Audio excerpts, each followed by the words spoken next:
camp. I almost said training camp, man. I'm so excited about training Heard camp. it from a fan right here. Look at you trying to do your best Tim impersonation. So this was obviously just a quick clip here of Matt LaFleur and Goody out there on the practice field today. I want to say it's kind of cool that in the past they've used this day 3 of mandatory minicamp to kind of do a team activity. And Matt LaFleur chose, no, we're going to practice this year. And I heard people in the media commenting and making little remarks. So it wasn't really a practice. This was the softest practice they had so far. They didn't hardly do anything. I think it's more about the message, Emilio, that Matt LaFleur setting a tone like, hey, this is a different year, guys, right? Like there's urgency. Goody talked about urgency in the offseason. I know many people would disagree with his actual actions, but I still don't understand that, to be honest with you. I mean, my God, those same fans that are complaining that Goody isn't serious about winning a Super Bowl were the same ones complaining that we spent so much money in free agency on those 2 players, right? And Nate Hobbs and Aaron Banks. So it's like you disagree with the people they signed, but don't sit here and BS me and pretend like they didn't do anything. They went out and spent some money they got 2 starters in free agency. That's what they did. Possibly 3 if McCole Hardman really rises to the occasion. You know what I'm saying? So I just think, though, with this message that Matt sent today, Emilio, it's like, hey, look, urgency. Forget the team activity. We're not going to go paintballing. We're not going to go bowling. We're gonna practice. We're going to set this thing off right. You guys go into break on the right note and maybe just get a little bit more information on where players may or may not fit into this starting lineup. Right. I think that's a great point. My only pushback would be I was listening to Move the Sticks with DJ and Buck, and they had John Gordon on, and he was talking, I guess he's written a lot of books about, being a coach and stuff like that and how to lead, things like that. His one point that I guess stuck with me now that you brought this up was just that if you're going to have, like, you can get more out of one day of camaraderie than you can out of one day of practice. So building that camaraderie with the team, I think that we're in a different spot though here in Green Bay, like Wyatt was saying in his interview, obviously there's not a lot to do in Green Bay, but that brotherhood, like Kenny's inviting us over to our house. We're hanging out with each other a lot outside of just us, practice in the stadium and stuff. So that's, you get a college feel. Like after practice, we're going back to your house, we're going to play Fortnite, whatever. That's the kind of feeling that you get. So maybe they don't need as much, like you were saying, paintball, stuff like that. Even though I would run a couple paintball games, that would be a good time. But better than paint. But no, I get it because, hey, you're walking that fine line of, all right, we do have a lot of camaraderie on this team, which I love, but we still need to focus. And what's our goal? Wyatt said it. Our Super Bowl's our goal. I'm sure Isaiah Simmons singing the same thing. Everyone that's kind of talking that's what we're leading to. That's what we're chasing. That's why we're putting in this work right now. Yeah. Anything you want to add to that there, Jacob? Anything at all? No, that sums it up about Can as well. I just say they have some crispy white shoes? I mean, those things are sparkling, dude. Who was that with those? Matt and Goody, both of them. I mean, those things were just blinding. And they wear the black pants too, so it's just like, can we make the shoes pop anymore? Let's get them some green ones or some yellow ones. I'm a sucker for the white shoes, man. I'm just telling you right now. Like I'm the white Air Force One guy. I've got like 6 pairs of Air Force Ones, and they're all the same. So, whitest sneaker award. Remember the Dundays. Yeah, who did you give that to? Phyllis, right? Pam. No, Pam and her Teds. Sorry, yeah, that's right. That was the extra drink episode too. And extra drink. Yeah. So good news today. Nate Hobbs is back at practice. Listen, I don't think anybody was overly concerned. I do know that Wildy, while live on Wildy and Tausch earlier today, cut himself off mid-sentence as he was reporting from the sideline and said Nate Hobbs with a great play on the sideline there. So evidently a deep ball, some kind of ball, mid-range ball on the sideline, made a play on the ball. I've heard nothing but positive things about him other than missing yesterday, and I don't know if it was a personal matter or what it may or may not have been, but this was Wes Hokowitz tweeted this out and put Nate Hobbs back at practice. Jaden Reed, Kamal Haddon, and Omar Brown are new non-participants so far. So you got Quay Walker, Aaron Banks, Rasheed Walker, Elton Jenkins, John Williams, Christian Watson, Kalen King, Micah Robinson, somebody named Anderson, Colin Oliver, Zane Anderson. Right? There we go. Yeah. Colin Oliver and Hicks also out. Okay, so pretty extensive list. I want to ask you guys about Quay real quick, and we're going to get back to Nate Hobbs. I've seen some people asking, "Is Quay hurt? Is Quay hurt? Is that why he's missing, or is it contractual?" Has anybody heard anything on that? Is Quay, because he hurt his ankle at the end of the year. I assumed he'd be good by now, but we got kind of this big mystery, and I haven't heard anybody ask. None of the beat reporters, to the best of my knowledge, have asked, "Hey, is Quay hurt and he's just hanging out with or is he hurt? Is why he's with the rehab group, or is he hanging out with the rehab group the same reason Elton Jenkins is, because it's like contractual?" Because remember, they chose to not pick up Quay's fifth-year option, right, when they have Devontae Wyatt's. And I understand why they didn't pick up Quay's. I think we would all agree with that decision. So Holmes in the chat said Quay is hurt according to Andy Herman. Okay, so I'm assuming that they told everybody he was hurt. What I would say was not just the fact that he was over with the rehab group, because just because you're with the rehab group doesn't mean you're hurt. Like I said, that's where Elton's been hanging out the most. Right. I think Ron was kind of leading to it right here. Matt's answer about Quay being ready for camp was kind of non-committable. So like when it was more of out of the, I think it was Willie that was asking, but out of those guys that were, not practicing, hurt, injured, whatever it was, of what is their status leading into, coming into training camp? Where do you think they're going to be at? Is it going to be something that is going to affect them for training camp? And Matt was, kind of along the lines of like, yeah, I'm not sure about that right now. We'll see what happens, sort of thing. Got it. To me, I feel like probably 90-95% it's Quay's banged up, but there's still a part of me that's like, I could see them not wanting to talk about, hey, we're trying to get a contract done. Because I do think they want to re-sign him for the right price, And the crazy thing about that is going off what some stack backers have gotten that are kind of that hybrid, just physical freaks. I think we would all agree Quay has underperformed. He hasn't performed like a first-round pick, right? If he was a third-round pick, we'd all love him. We're like, man, this guy was a great draft pick. But the reality is he was a first-round pick. But if you look across the league at some of those extra dynamic linebackers, some that graded out pitifully, according to PFF, and I can't think of his name now. There was one, I think he was in Tampa for a bit. It may have been somewhere else. He got paid big bucks, and I was like, boy, I don't think he deserves that kind of contract. But when you're a physical freak, teams are willing to overpay for that. So I'd say Quay's camp's looking at it like, hey, we should get a significant payday here. And the Packers are kind of looking at it the way we are, like, I mean, come on, let's not sit there and pretend like you're Fred Warner. You know what I mean? Yeah. So, all right. Anything you guys want to add to that there? If not, we'll move on.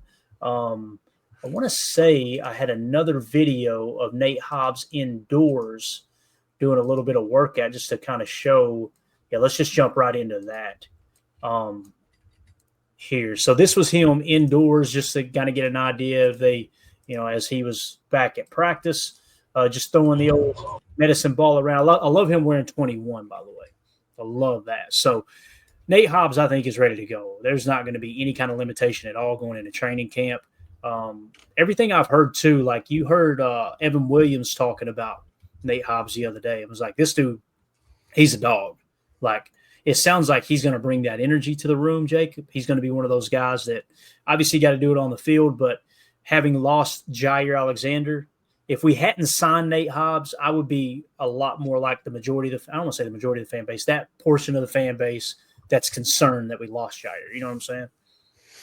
Yeah, for sure. And obviously it's just a wait and see type period, but the kind of money that they gave him, it's nice to see him. I don't think that they maybe consciously or verbally said it out loud to him, but I think the whole Jair situation, as he's being brought into the organization, saying, hey man, we're going to let arguably one of the best cornerbacks in the NFL go. We're going to release him because he cannot stay healthy. And very quickly, Mr. Nate Hobbs is like, all right, I can go. All right. I want to make this team again. I always scratch my head. There's been multiple players going into either OTAs, practice camps, mini camps, preseason, for whatever reason, don't feel like they need to be there practicing with their guys or expect that they even need to like compete to earn a spot on the 53. I love what I'm seeing out of Hobbs. That if I can go, we just touched on it earlier. I mean, is he injured or is he hurt? All right. If you're just hurt, let's go. Suck it up. People get hurt every day. You know how many times I've fallen off the pole? God. That's true. Bust a lip. Yes. Dynamite drop in, Monty. That broadcast story really paid off. All right. This is I thought this was really cool. ML Football had tagged me in this earlier today. And I just put high character guys, that's the Packers way. As he tweeted this out, it says wholesome. Packers standout cornerback Nate Hobbs received a letter from his high school chemistry teacher. The teacher wrote, quote, "See that hard work in chemistry paid off. Ha ha." Hobbs wrote back, "I think I might be most proud of this. I used to be a knucklehead. Now look." Okay. Did I read that right or no? Nah, the edit button would have been in handy there, Mr. Hobbs. But well, that's the thing. This is ML Football's tweet, so maybe he's. Oh yeah, ML Football. Come on. Yeah. So here's the letter. I'm going to read the letter. It's not very long, but I think this is cool. So again, this is from his high school, right? High school chemistry teacher. Okay, Mr. Hobbs, wake up and pay attention is what it says at the top. Does that sound familiar? Think back to Mel high school chemistry class. Seriously, this is Mr. G, your old chemistry teacher from Mel. If you remember seeing Packers posters on the wall, I was and still am a very big Packer fan. I was born in Green Bay. I learned while watching the draft that the Packers had signed you in the offseason. That is awesome. Now you're playing for the best team in all of sports. I had followed your career at the Raiders and watched and rooted for you every time the team was on, except when you played the Packers. Now, of course, I hope that you can help us get to the Super Bowl. I watched the interview you gave when you got to Green Bay. It was really good. I especially liked it when you gave thanks to God for blessing you with talent, family, and a good contract. My wife and I always say to each other, God is great every day, and every day God is great. I'm going to try and get to a game in Green Bay this year and to congratulate you on being a Packer. I'm also going to see you when you play in Denver. I have now retired from Mel High School and now live in Colorado Springs, but still a lifelong Packer fan. Once again, I just want to say congratulations on still being in the NFL and being a Packer. See that hard work and chemistry paid off. May God bless you and keep you, Mr. G. And that's so. I guess it was Hobbs put. I think I might. That's right. I think I might be most proud of this. I used to be a knucklehead. Now look. So I thought that was cool, man. That you leave that kind of impression on somebody. And again, just another player on the Packers roster. Am I the only one that sees this common theme with the Green Bay Packers roster? How many of them mention God and mention their faith? Isaiah Simmons said it in his presser today. He was, like just being blessed by God and putting him first. All that stuff is, yeah. I love it. And again, when Goody got the job, what did he say? The first thing I want to do is thank my Lord and Savior Jesus Christ, right? He mentioned it. I think Matt LaFleur said something about it at the time that when he got the job. Of course, Matt LaFleur was a mess. He was up there crying. It pissed Jacob off. He's like, "This is my head coach. He's crying. What's he doing?" So I don't know, Jacob. This seems like a Packer to me, man. Yeah, I've heard it recently from Gary, from X, from Josh Jacobs, and they're not like in your face with it, you know what I mean? Right. Trying to beat you over the head with it, but it's always appropriate. It's always just kind of a little bit, throw that in there just to let you know where they stand, where we stand. I personally love it. I think that as you can, I've always said I wish there was a metric that could judge a guy's character, much like an RAS score, because I swear. Not taking the Lord in vain, but I swear to the Lord that they would probably have most of that roster on a 9 or 10 of that, whatever you want to call it, the good guy score, community guy score, whatever you want to call it. Yeah, no, you can tell it's the type of guys they look for. Right. Go ahead. Now, Amelia would be a 1 or a 2 on that scale, but yeah. Isaiah Simmons, he was saying he goes, God gives his toughest battles to his strongest soldiers. He goes on, and when the Giants put me in that position, and I looked at myself in the mirror and said, I'm going to make that decision hard for any coach moving forward. So I, love that attitude, love that mentality. Yep. Yeah. And since you brung him up, I don't know, he may mention it here. I doubt it. It's a short clip from Matt Schneiden. Matt Schneiden tweeted out, Isaiah Simmons speaks with Green Bay media for the first time. Here he discussed why Jeff Hafley is a good fit for him. Simmons had said his time with the Giants lit a fire under him. Let's see what Isaiah Simmons had to say. And, if you guys can't hear it on the podcast, well, you'll hear it on the podcast. If you guys can't hear it here live, I apologize. Try to crank it up here if it's hard to hear. It's just about 20 seconds long. And I just feel like Habs' defense just fits me better just with how my skill type was, how I came, like more so like how I kind of played in college. He was in college recently, so that could be a part of it. But I just like his vision, his creativity. I feel like I need to be with a guy who's creative. So, um, kudos to him for that. So you're getting a guy that's motivated, and like you said, Emilio, someone who kind of sounds like he's pretty well grounded there as well. Isaiah Simmons is very similar to what we said about Quay Walker. You know, Isaiah Simmons was the 8th overall pick, right?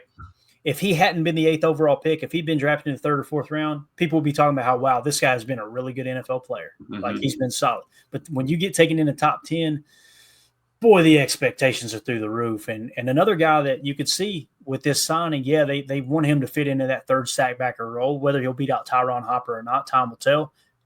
Or Isaiah McDuffie as well. But he's going to be a hell of a special teams player as well, you know? Right. Yeah, and to his toughest battles, to his strongest soldiers comment, I mean, that's it. He was picked number 8 overall. He's bounced between teams. He's been asked to do this, and that. He's been asked to cover. He was saying that it was either in New York or in Arizona. He was basically playing corner. Like, they had him repping against wide receivers, not tight ends and running backs, right? So the dude has been, kind of just stretched thin. It's like you just, took him from every angle and just kind of pulling him apart. Let's kind of put him back together, put him in one spot and give him a shot. He was laughing, he's excited that he's just covering tight end and backs now and just giving him a shot to actually play, and be a linebacker again. And this is another guy too. I didn't even think about this, but he has played some safety. So if you get into a pinch, and he is on your 53-man roster, if you get into a pinch where for some reason the safety room is banged up or the cornerback room let's say, God forbid this happen. I hope this doesn't happen. I don't even want to say it, but these are the type of things that do happen in season sometimes.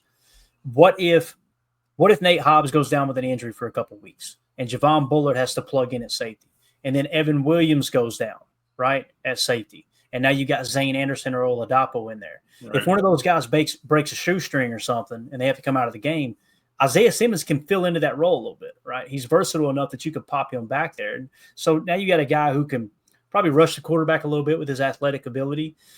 He can play stack backer. He can play safety in a pinch, and he might very well be your special teams ace. So, yeah, no, I think it's a great point because having that ability, best ability is availability, and if you're available and a multi-talented, player, and it's not like we're asking him to do those reps. He's previously been, dragged across and into having to do those reps. So when we ask on him, it's not, he's hooking us up, right? It's not like he's, mad about doing it. He's like, no, I want to do it to help the team. Put me out there as safety coach. Not, man, I'm dreading going out there as safety because I've, been playing cornerback. I just want to go in and play backer, Yeah.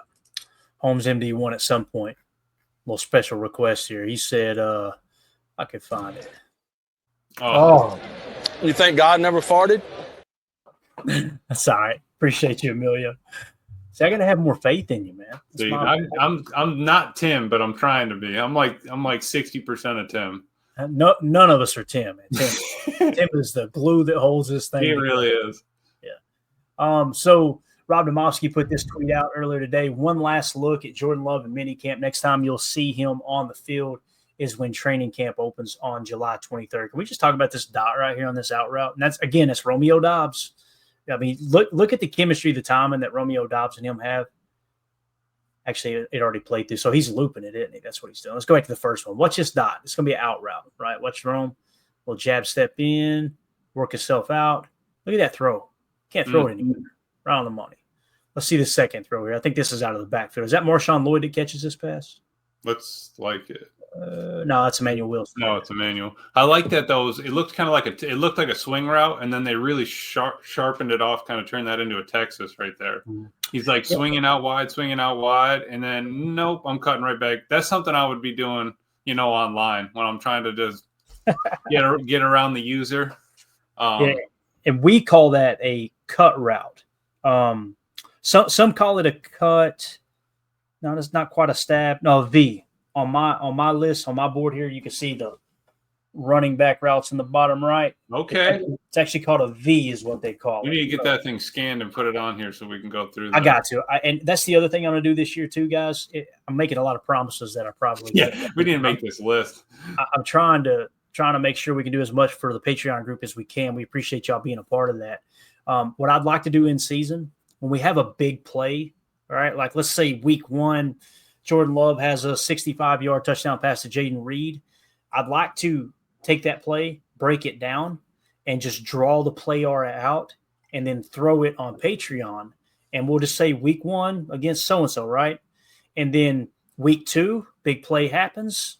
Take that play, break it down, and add it to that same post. So we got this running list throughout the season of, hey, here's some of the top plays of the season, and here was the actual play call. I think that's like a little mini playbook. You know what I mean? So, right. A top play mini playbook. That's perfect. Absolutely. So, again, Jordan Love, I feel like Jordan Love has had as good of an offseason as you can have based off what Matt LaFleur said. Like, he seems like he's been really crisp. We've seen them go Hardman. Is that Savion with the little hitch route right there? Yeah, look at Savion in the red jersey. And watch the hands. Plant. I love that. Ooh, who fell back there? I'm eager to see how Savion responds to NFL coaching. Because, again, he's been at TCU. He's been kind of their gadget guy, wildcat quarterback, running back. When he played receiver, I felt like he'd done his contested catch is unbelievable. If you work him underneath and get him used to stuff like this, and refine his hands are going to be the biggest thing, right? Like his hands, I want to say his drop rate was 18% or something like that. It was pretty significant. So. Yeah. I mean, hey, stuck his foot in the ground there. Hicks looks like he slipped a little bit on the pivot. So I'll take it, man. Wearing the red jersey, just getting some reps in there. Like we said, OTAs is no pads, nothing like that. Let's just get through it. Get the reps, learn what we want you to do. And then, as long as he's applying what the coaches were teaching him earlier on 2-3 weeks ago, whatever, as long as he's actually able to apply that into his reps, that's really all that matters. And Jay Love, right? He's getting married this summer. So he's got a big summer coming up. He does, man. He does. I'm just so – listen, Jordan Love can be a lot better. Don't get me wrong. And we've seen his best football is the second half of 2023. We've seen what he can be, what he can do. He can be that tractor, right? That truck that you attach the trailer to. You know what I'm talking about, Emilio. Daniel Jeremiah talks about it all the time. Are you a truck or are you a trailer? Or does he say tractor? Again, no, he's yeah. Are you a truck or a trailer? Yeah. And what he means by that is if you're a truck, you're a player that the team hitches themselves to you and you make this thing go. If you're a trailer, it's you're a part of it, right? You may not be, think of some of the quarterbacks that have had success in the past that haven't been just dominant MVP type candidate players. We've seen Jordan Love be the truck in the second half. 9 straight weeks in 2023, Jordan Love was the truck. What do you have? 18 touchdowns, 1 interception, I think it was. Just insane numbers, right? And of course, last year he's banged up. I don't need him to be a truck right now. I need him to be Brett Favre, like Brett Favre, the young Brett Favre 3 years in, where it's like, oh, okay, we got something here, right? Like make those plays, protect the football. That's where Brett screwed up a lot once he got past the 3 MVP seasons, obviously. But I just need the dude to go out there and protect the football, make the plays that are on the field, get to your check down on time. I think that's the one thing he needs to improve on the most is get to the check down on time. Don't wait too long. And I'll be real. Matt LaFleur took a lot of shots for Jordan Love last year where fans are going, Matt's he's always trying to bomb it deep on third down. We showed it time and time again where Jordan has a check down on third down and he's just choosing to bomb it, Right. So, and again, when he hits them, we love it. When he misses them, we're on Chalk Talk going, God, you got to take the check down, right? Yeah, it's wide open underneath, and then you're looking at it, okay, his eyes were downfield, he's looking that up. So it's kind of, tough in between. Like you said, you're not asking Jordan to be a truck. Ron Sanville said Jordan's a truck, but clutch was just slipping a little bit last year. That's fair. Perfect. That's fair. I was thinking maybe he's the hitch, maybe he's the gooseneck holding the truck and trailer together. So he's that melt, but who's gonna be the truck, right? And I think that Matt LaFleur is just asking him to be a consistent truck if possible. So to Ron's point, we just need to get that clutch figured out. Maybe a little swap out, or just hit it with a little bit of grease or something. We'll get moving. Well, I'll tell you this, man. When you talk about a gooseneck and something that's kind of playing a pivotal role in a task in a season, he's holding a lot of weight back. I mean that Clay, that hitch has got a lot of pressure on it, man. That thing goes. That trailer's loaded. We're in for a world of hurt. if you want to know someone who's got experience, Bub, I've been going down the interstate and sparks flying off a trailer. You know what I mean? That has happened to time or 12, the old clay dog here, I promise you. But when you talk about someone who could play a pivotal role, think back to 2010. Who was the running back the year they won the Super Bowl in 2010? Do you remember, Emilio? My boy. James Starks, right? Master James Starks. If you had said going into that year with Ryan Grant on the roster, if you just said James Starks is going to be, the running back that helps this thing go, and you're going to go win a championship, we would have looked at you like you had three heads, right? Well, I'm wondering if maybe MarShawn Lloyd can be that dude this year, right? I don't know about you guys, but any of this camp footage that we've seen, anytime they show him in a drill, we were talking about Bo Melton's feet in that drill earlier. Yep. MarShawn Lloyd's footwork is like, whoa. And again, this is the guy that Matt LaFleur referred to as that little rocket in the backfield, right? Like, he was really excited about MarShawn Lloyd. I love Emmanuel Wilson. The fact that MarShawn Lloyd and Emmanuel Wilson are going to be battling for that backup spot gets me absolutely fired up. He met with the media earlier today. Matt Schneidman put this 28-second clip out. Again, I apologize for the volume, but he said, Matt Schneidman said, Packers 2024 third-round pick MarShawn Lloyd played only one game last season due to multiple injuries. Now the running back says he's been 100% for some time now. Let's see what he had to say. Where are you physically right now? So where am I physically? Yeah, right now. I'm doing good, really good. Running, can run as fast as I can jump as high as I want, can catch the ball. I'm doing pretty good. How long have you been kind of 100%? Obviously, 100%. It's been some time now. I've been doing things before I was doing team. I was doing things on the side, just taking things slower. But it's been good being able to be back fully in the practice.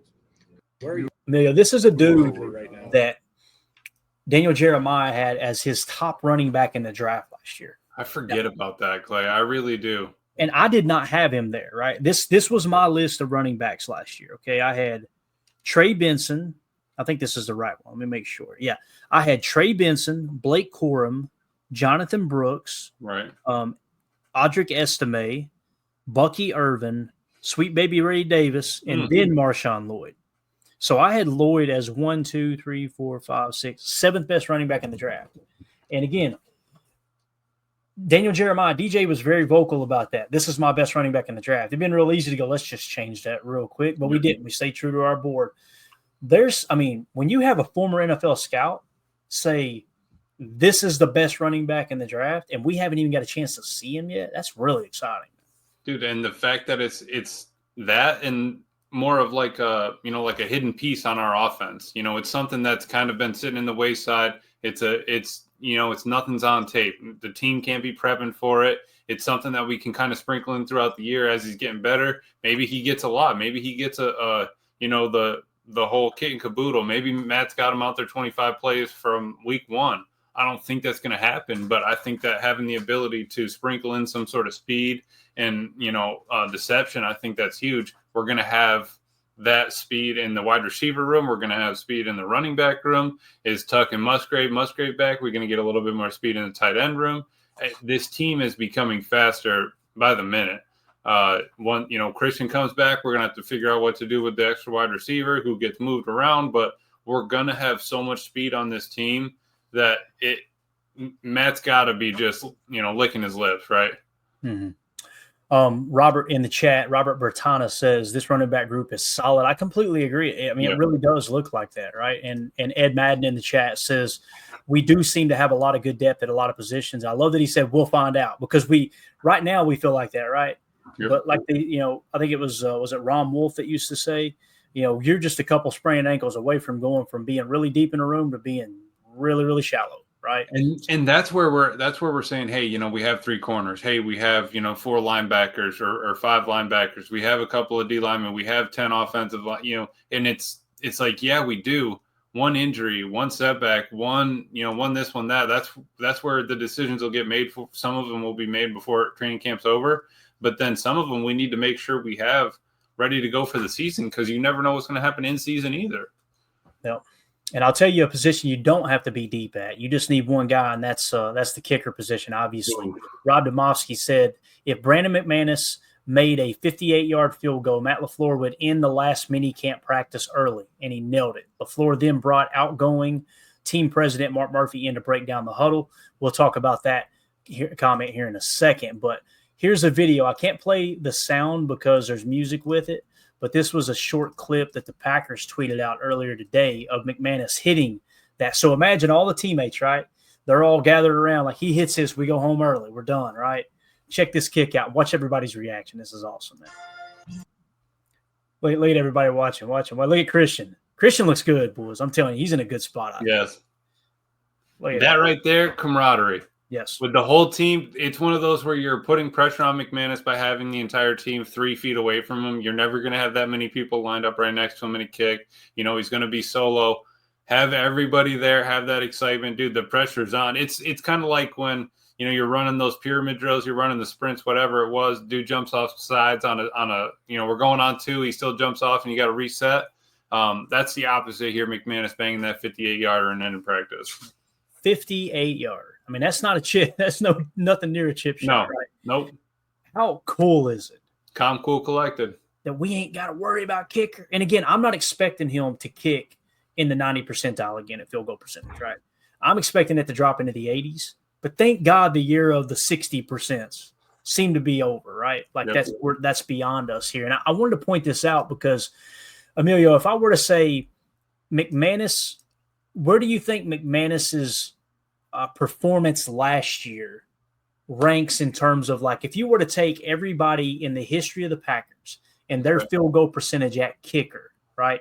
And then you take McManus's field goal percentage from last year, where do you think it would rank? You think it'd be top 3, top 5, top 10 in the history of the Packers have been kicking field goals for a long time? Yeah, that's tough. Because I don't think people talk enough about how good of a season he actually had. But where do you think it would rank? Top 3? I'd have to say he's top 10. I would give him. Let's say we'll give him top 5. Give him the 5th position. You got Ryan Longwell. You got Mason Crosby, and that's about all the kickers that I've been around for. Right. Right. So here is the all-time field goal percentage for the Green Bay Packer kickers. Okay, you ready for this? Now, you might be kind of surprised here. This is career-wise, okay? And keep in mind, McManus has only been here 1 year. 95.2% field goal percentage. The next closest one is Anders Carlson at 81.8%. And then you've got Ryan Longwell, 81.6%, Mason Crosby, 81.4%. Wow. And then you've got Chris Jackie coming in there. He obviously played in the 90s, 77.2%. And then, of course, Braden. So this is by season, isn't it? So let's see here. And so Anders Carlson, that was in 2023, his field goal percentage. Now, again, the Anders Carlson thing was the missed extra points, if you'll remember that. Right? Yep. 87.2% on the extra point percentage. And McManus was 100%. 100%. If you were to take this, right, this is all-time best seasons by a kicker. And I've sorted it by field goal percentage. McManus had the best year of any field goal kicker in the history of the Green Bay Packers. Now, keep in mind, it was how many attempts? It was only 21 attempts. He made 20 of 21, right? And when you go to like Ryan Longwell, that's showing his career field goal percentage there. So it is kind of weird how this is structured. So it's saying from and to. So this is career, yeah? Yeah, no, it's career. I mean, look, you've got yeah, that's right. Yeah, that's career. You got John Anderson, the left outside linebacker, hitting a 30 to 39 yarder and somewhere in between the 78 and 89 season. And he went 2 for 1 on extra points. I love that. Some of these names. Hey, look, how about Jerry Kramer down here? 53.7% kicking field goals. Let's go, dude. But again, man, I don't think some fans understand just how good of a season McManus had. And again, I do not expect him to kick 95% this year. I do not see that happening. But if he's hovering around 90, look out, boys. And 100% on extra points, you're happy, right? No. And again, I think people were kind of probably surprised that Braden Arbus, or Anders Carlson, I should say, has the second highest field goal percentage in the history of the Green Bay Packers, right? Again, though, when you look at the field goals attempted and made or what have you, what is the total there? Does it give you the actual total? It's got it broken down. Yeah, field goals attempted 33, made 27. So he missed 6 of them, and none of the misses were it looks like he started missing in the 40s, right? 40 to 49, he missed 4 of them. 50 plus, he missed 2 of those. So I would not have thought that he had a higher field goal percentage than Ryan Longwell. Right. No, That's me neither. Or Mason Crosby, right? I mean, it's not like they're that far off, right? He's got 0.2 of a point that's keeping him above them. But, I mean, you scroll down there, look at Paul Horning. I love that it. poor guy was 47.1%. They had him kicking everything. Yeah. How about Don Hudson, a steady 41%? I mean, everyone's got the extra points down, though, you know? Did Curly ever kick? I would imagine Curly Lambeau kicked at some point, but maybe it was before we could keep up. I don't know. That's just so cool to go back in time and look at that stuff. So again, man, when it comes to McManus, I'm just telling you, dude, like we need to thank the good Lord above that we got McManus as our kicker. Right. Because it was just the other day we were all upset about Anders Carlson being the kicker, and he's still the second highest field goal percentage in the history. Now, again, the game's changed. We got that. I understand it. You know, the field goal percentages are much higher today than they were back then. But pretty wild, though. McManus, I'm just glad he's here for the next few years for sure. Right. And just hats off. Do you still have that up? I do not. I just okay. Hats off to Mason Crosby. 700 field goals attempted and 1,300 kickoffs. That man was just swinging his leg for this team. That is crazy. Yeah, it's a great point, man.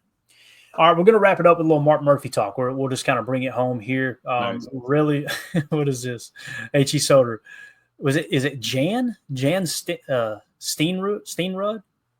and sweet leather jacket? What is this? He's saying he had a sweet leather jacket? Ooh. Or is he saying that kind of sounds like a band, doesn't it? I got a duster. That's pretty sweet. Yeah, you and that duster. So 65%. 65%. That's what they let Mark Murphy break it down here at the end of practice. I love the way he broke it down too, guys. How cool would it be? I'll let the video play and then we'll talk about it. All right. Here's Mark Murphy breaking down the final mini. This is his final mandatory mini camp, right? As he is now turning the reins over at the shareholders meeting here in July. He's going to be turning everything over to Ed Policy. Here was what Mark Murphy had to say breaking it down. Everybody knows that Mark Murphy, after 17 years, is retiring. He's the only man that's won a Super Bowl as a player and as a CEO, right? believed to be. Well, I believe it, Mark. But I'll tell you what, he changed my life. He's changed a lot of people's lives for the better around here. He's a great leader, but an even better man. And he is the epitome of what it means to be a Green Bay Packer. So I thought it was appropriate. You'll be the last one to address our team as the president. No, thank you, Matt. Thanks, Mark. Appreciate it. I'll be very brief, but I tell you, I've been around the NFL a long time, as a player, and certainly 18 years here. Led the league in interceptions one year, by the way, and won a Super Bowl, I believe. I think he, whether it was a Super Bowl or not, they got the championship that strike shortened season. Right. I really sensed something special with this team, and hopefully you see the same thing. And the last thing I'd say, you have to believe it to achieve it. 1, 2, 3. Super Bowl! That's all. Love that they broke it down that way. Super Bowl, right? And then, of course, Matt Schneidman put this tweet out, and I thought this was just – Matt Schneidman is one of my favorite reporters that covers the team, man. He brings a sense of humor. He's always hitting on the important stuff. Look at this shot right here of Mark Murphy, right? It says, Mark Murphy walking through the Lambeau Tunnel. The helmet he's holding is filled with signatures from the team. Wow. His 17-year tenure as Packers president ends next month when he reaches his mandatory retirement age of 70. Murphy broke down the huddle with the 1-2-3 Super Bowl after the last practice before summer break today. Look at that shot right there. How cool is that, man? Dude. I love it. And he's probably choked up a little bit there, man. I mean, for the team, camaraderie comes back to camaraderie again, man. You have Mark Murphy who's down there talking to the team, being active, seeing everybody. Got Goody down there on the field, and everybody wants to break it down and give it out to the president that brought the draft here. Robert Bertrand, thanks for the draft, Murphy.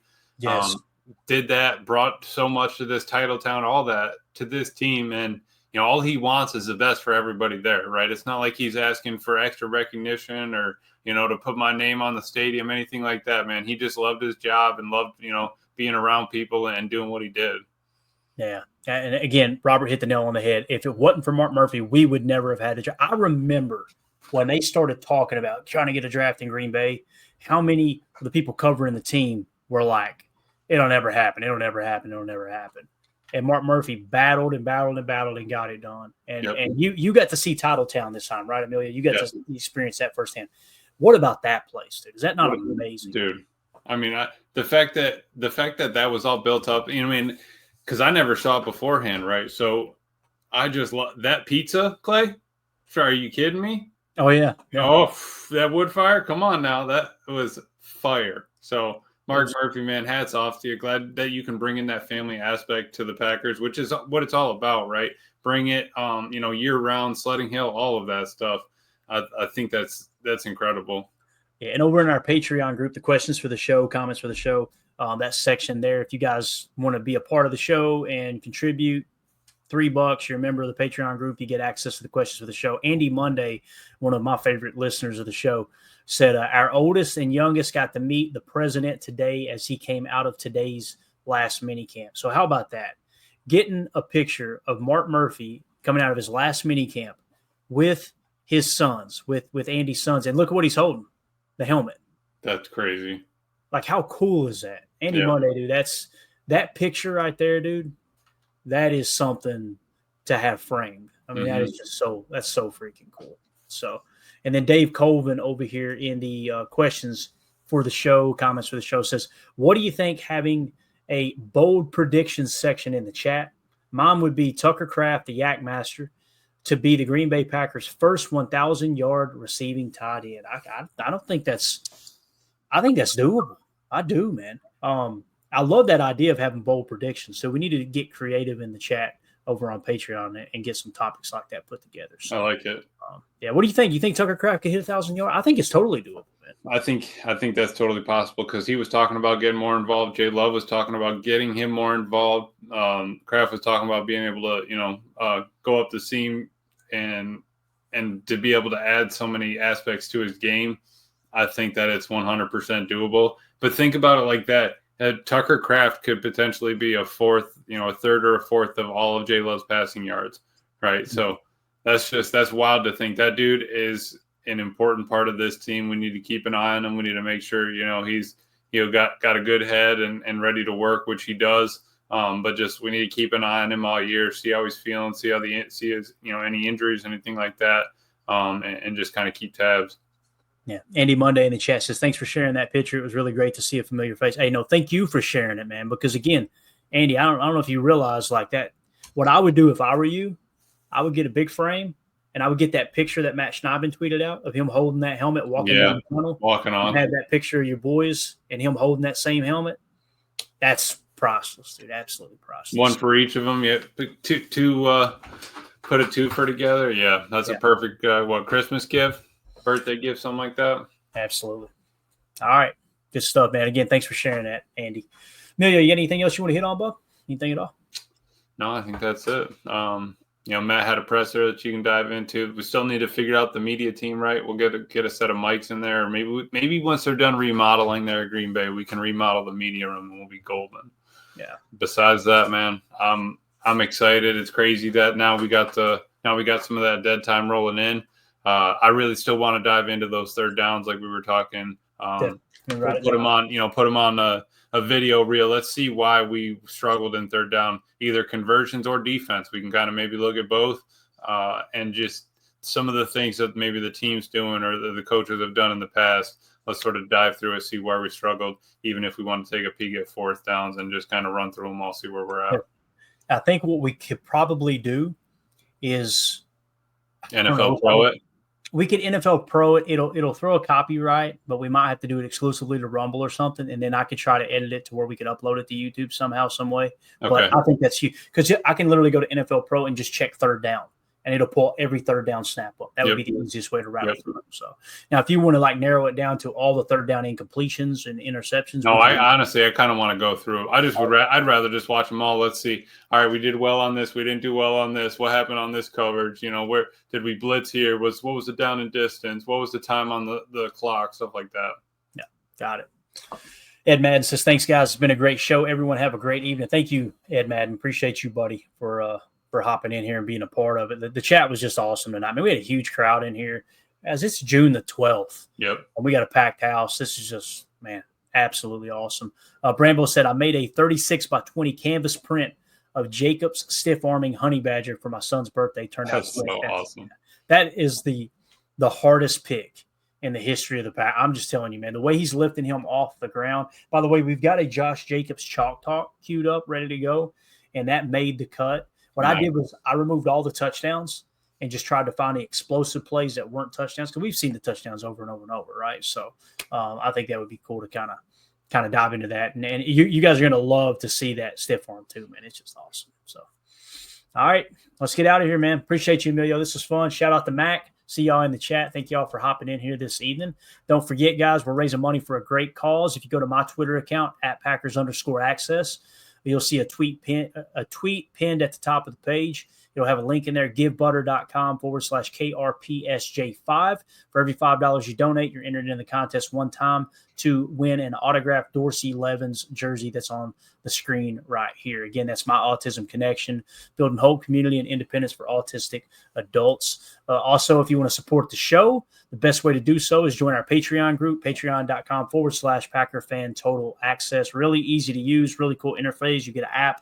It's just like this huge platform. It's essentially a Packers Total Access website is what it is. And again, we're going to be doing all kinds of playbook stuff in there this year, chalk talks, all that. If you want to go back and kind of walk back through the draft information that we uncovered leading up through the process, all that's still in there. Everything that we posted article-wise will stay up there all time. So really appreciate everybody who's joining in there. And it also enters you into giveaways, which we're going to be giving away an awesome autographed Romeo Dobbs card, a rising stock card. Really, really cool piece of memorabilia. Anybody who's a member of the $3 tier on Patreon, which is the cheapest tier we got there, $3 get you access to everything.